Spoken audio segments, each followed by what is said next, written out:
Malam Samar Official. Community channel. Bila kita dengar pasal asrama, memang banyak cerita mistik ataupun cerita seram daripada asrama yang banyak kita dengar. Dan hari ini saya akan berkongsi dengan kamu satu cerita sebenarnya dari thread yang saya baca. Jadi saya kongsikan bersama kamu. Oke, cerita dia macam nih. Dijadikan cerita. Kevin ini merupakan senior lah. Dia merupakan senior di sekolah berasrama penuh lelaki. Jadi selepas prep malam tuh, dorang diwajibkan untuk balik ke dom masing-masing lah. Jadi dorang suruhlah budak-budak junior untuk pasang kelambu malam tuh. Dan dorang, oleh kerana semua lelaki kan, dorang keluarlah pergi tandas. Macam biasa, siapa budak-budak asrama memang tahulah. Dorang pergilah merokok. Sedang dorang buat kerja gila, sedang dorang bergurau-gurau tuh kan, sambil dorang merokok. Tiba-tiba si Kevin ni dia terdengar ada jeritan dari dom dorang. Jadi bila dorang terdengar bunyi teriakan tuh, dorang pun berlari lah pergi dom. Dorang pun heran sebab bila dorang suruh tadi keadaan masih terkawal, masih tiada apa-apa. Tapi bila tiba-tiba jadi macam tu, dorang pun hairan. Lepas tu, bila dorang sampai di bilik tu yang buat geng si Kevin ni hairan, ada yang peluk lutut, berduduk. Semua budak-budak yang junior ni, dorang duduk di lantai tu, di ruang tamu tengah. Dan di ruang dorang buat satu macam bulatan lah. Dorang berkumpul kan, dorang buat satu bulatan, dan di tengah-tengah dia tu kan ada seorang budak tidak sedar diri. Dan di antara ramai-ramai budak-budak yang berkeliling duduk tu, ada yang peluk lutut, ada yang pegang Yasin, ada yang menangis. Jadi Kevin ni pun hairan lah dengan geng-geng dia hairan. Jadi dorang tanyalah apa masalah, sebab bila dorang bergerak tadi lampu memang sudah tutup. Dorang tanyalah dengan rasa bingung. Dorang tanya. Lagipun budak yang di tengah tu kan, yang tidak sedar diri sudah mulai sedar. Dorang tanyalah dengan budak tu, kenapa, apa yang jadi, apa masalah, apa yang terjadi. Jadi budak tu dia pun bagi tahu lah dengan dorang si Kevin. Selepas dorang pasang kelambu tu, jadi dorang pun tidur. Sebenarnya dom dorang tu berasing. Bill Kevin kan sini ya, jadi dom dorang di sebelah, dom junior ni di sebelah, jadi berhampiran. Jadi bila ada masalah dekat dom junior tu, dorang boleh dengar. Tempat dorang melepak merokok pula di hujung dom, di hujung bangunan. Jadi tidak terlalu jauh dari dom junior tu. Jadi tu sebab dorang boleh dengar apa yang terjadi. Jadi budak tu pun yang masih dalam keadaan mamai dan bingung, dia pun ceritakanlah. Mula-mula tu selepas dorang disuruh untuk pasang kelambu, lampu sudah ditutupkan lah. Jadi semua sudah ready untuk masuk tidur. Jadi budak ni pun masuk tidur lah. Bila dia masuk tidur, dia sedang baring-baring kan, tiba-tiba dia ternampak dekat pintu luar tu kan, ada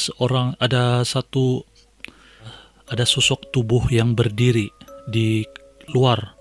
Jadi dia pun sedang tidur lah. Jadi dia tengok, mungkin warden. Dia cakap dalam hati, dia berkata, mungkin warden nih sebab berdiri dekat pintu. Jadi dia pun tenanglah, relax lah. Jadi bila dia terdengar bunyi berjalan. Jadi bila berjalan ke arah dia tuh, dia pun mulai confirm lah. Ni confirm warden nih, dia cakap. Tapi dia sudah mamai-mamai nih, dia sudah mengantuk sudah. Jadi dia memang mau tertidur sudah lah. Lepas tu bila dia sudah hampir kan, dalam jarak dia mungkin ada dalam 2 meter lah. Dalam 2 meter. Lepas tu dia pun tengok, bila dia tertengok kan, dia tengok panjang rambut macam tu dalam hati dia. Tapi dia memang tidak fikir banyak lah, sebab kan mamai sudah. Jadi bila makhluk tu, macam contoh katil dia macam ni. Jadi double decker kan. Biasa asrama double decker. Jadi bila double decker. Dia nampak makhluk tuh berjalan pergi dekat dengan dia punya katil tuh. Tapi dalam pikiran dia berpikir logik masa tuh. Dia pikir, oh mungkin ini warden, sebab yang tidur di atas decker dia tuh, di katil atas dia tuh adalah ketua dom untuk junior. Jadi dalam pikiran dia, oh mungkin dia ada mau bagi tahu untuk esok hari. Lepas itu dia pun tidur. Dia tidur. Lepas tuh apa yang jadi? Keadaan jadi sunyi sekejap. Kan ada kelambu tuh, kelambu jarang yang dia pasang di katilnya. Mengiring, dia baring mengiring. Jadi dia baring mengiring, jadi dia terdengar macam kain kena selak. Dia pusing. Bila dia pusing, dia punya terkejut tuh sampai budak tuh tidak dapat bercakap. Apa yang dia nampak, dia bagi tahu muka yang betul-betul buruk dan sangat hodoh. Yang buat dia lagi pucat, lagi panik sampai berguling dia dari katil tuh adalah makhluk tuh tanya dengan dia, "Adik, kenapa budak atas ni tidak menjawab?" Dia terlampau panik tuh sampai dia berguling dari katil. Dia kasih kejut semua orangnya. Bila dia sudah kejut semua orang dekat dia tuh, bila dia cari makhluk tuh sudah gaib, hilang. Otomatis dia nampak cahaya putih, lepas tuh black out. Dan apabila keadaan jadi macam tuh, tuh yang dorang si Kevin datang tuh. Mula-mula dorang si Kevin ingat keadaan sudah mulai terkawal lah, sebab kan dorang sudah datang di situ. Lepas tu budak tu sudah bercerita dengan dorang. Tiba-tiba pula jatuh budak tu lagi. Bila dia jatuh meracau lagi. Dia kena rasuk lagi. Otomatis banyak ada beberapa orang budak yang dalam, kan tadi dorang berkeliling. Otomatis ada beberapa orang budak yang on the spot lagi jatuh kena rasuk. Kena histeria lah. Lepas tu si Faiz nih, kawan si Kevin, terus berlari pergi bilik ketua warden. Dia kejutkan ketua warden tuh. Jadi ketua warden pun datanglah bawa seorang ustadz tuh. Bila sampai di situ, ustadz tuh bacalah apa yang patut. Jadi itu adalah cerita daripada si Kevin lah.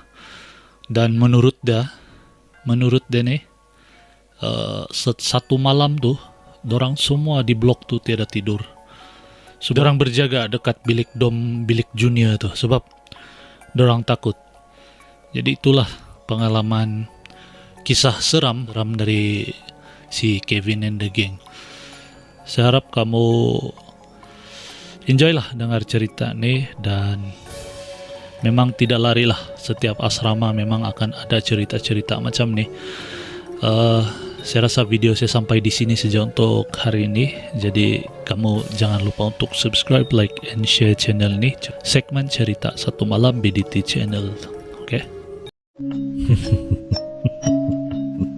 Malam Samar